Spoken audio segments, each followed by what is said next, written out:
नमस्कार दोस्तों। तो आज हम चर्चा करने जा रहे हैं मॉड्यूल 12 की प्रश्नोत्तरी की। तो इसमें प्रश्न है, शिक्षक ने शिक्षार्थियों को हर्बल उद्यान में अपनी ऊंचाई का उपयोग करते हुए पौधों की तुलनात्मक लंबाई मापकर तथा धागे का उपयोग करते हुए और पौधे के तने की सतह को छूते हुए मोटाई मापकर डेटा का संग्रह करने के लिए एक गतिविधि में शामिल करते हैं। इस गतिविधि को करने के दौरान शिक्षार्थी कौन सी विज्ञान प्रक्रिया कौशल से गुजरेंगे? तो इसमें फर्स्ट, सेकंड, थर्ड ऑप्शन दे रखे हैं। तो इसका सही उत्तर है फर्स्ट, सेकंड, थर्ड सही है। तो बढ़ते हैं अगले प्रश्न की तरफ। तो अगला प्रश्न है हमारा, शिक्षक ने छात्रों को नोटबुक में अपनी पसंद के पौधों के स्केच बनाने और उसे रंगने, चित्र लेने और कोलाज बनाने के लिए गतिविधि में शामिल किया।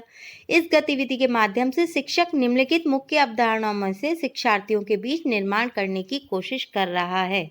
तो इसका सही जवाब है पौधों की वृत्तियों में विविधता। बढ़ते हैं अगले प्रश्न की तरफ। तो अगला प्रश्न है, विभिन्न पौधों की प्रवृत्तियों के डेटा के संग्रह के लिए कक्षा 6 के छात्रों के साथ एक शिक्षक द्वारा संचालित हर्बल उद्यान में प्रकृति की सैर के दौरान विषय शिक्षक ने निष्कर्ष निकाला कि कुछ शिक्षार्थियों ने गुलाब को पेड़ और सुनहरे सेब को झाड़ी बताया। शिक्षक का उद्देश्य इस प्रकृति भ्रमण गतिविधि के माध्यम से शिक्षार्थियों में निम्नलिखित में से कौन सी दक्षताओं का विकास करना है?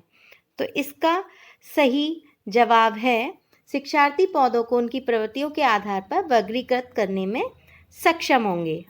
अगला प्रश्न है, आप नीचे दी गई गतिविधि छात्रों को समक्ष प्रदर्शित कर रहे हैं। प्याज को काटकर पानी में मिला दिया। अब ये जल धनात्मक लिटमस परीक्षण दिखाएगा। इसके कारण का अध्ययन करते हैं। तो इसका सही जवाब है, अम्ल उस विलयन में नीले लिटमस को लाल कर देते हैं। तो इसका सही जवाब है ये। बढ़ते हैं अगले प्रश्न की तरफ। छात्रों से कहा जाता है कि प्रोटीन से बने विभिन्न रेशों के बारे में जानकारी एकत्र करें। निम्न में से किसके बारे में वे जानकारी एकत्र करेंगे? तो उसका सही जवाब है रेशम। बढ़ते हैं अगले प्रश्न की तरफ। तो अगला प्रश्न है, कक्षा में घोल के बारे में चर्चा करते हुए आप एक विद्यार्थी को पानी में किसी पदार्थ को डालने के लिए आमंत्रित करते हैं। पदार्थ की निश्चित मात्रा को जोड़ने के बाद वह पात्र के नीचे दिखाई देने लगता है। आप छात्रों से कौन से निष्कर्ष की अपेक्षा करते हैं? तो इसका सही जवाब है घोल संतृप्त हो जाएगा। बढ़ते हैं अगले प्रश्न की तरफ। तो आप छात्रों को यह महसूस करने में मदद करना चाहते हैं कि सभी ध्वनियाँ मनुष्य के लिए श्रव्य नहीं है। आपकी राय में इसकी सबसे प्रभावी कार्यनीति क्या हो सकती है? तो इसका सही जवाब है परियोजना। बढ़ते हैं अगले प्रश्न की तरफ। ध्वनि उत्पन्न करने के विभिन्न तरीकों का परिचय कराने के लिए पड़ोसी कक्षा के एक शिक्षक अपने विद्यार्थियों को किसी भी तरीके से ध्वनि उत्पन्न करने का अवसर देने की योजना बना रहे हैं, लेकिन आप नहीं चाहते कि आपके छात्र अशांत हो।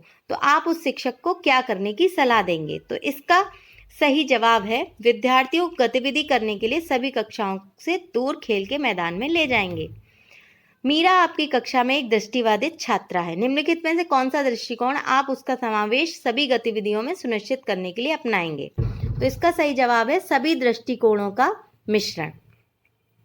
अगला प्रश्न है, भारत में स्कूली शिक्षा के किस चरण में विज्ञान को एक अलग विषय शास्त्र के रूप में शुरू किया जाता है? तो इसका सही जवाब है उच्च प्राथमिक। तो ये हो गए हमारे 10 क्वेश्चन। इसको हम सबमिट करते हैं तो देखेंगे स्कोर है 10 आउट ऑफ 10। धन्यवाद।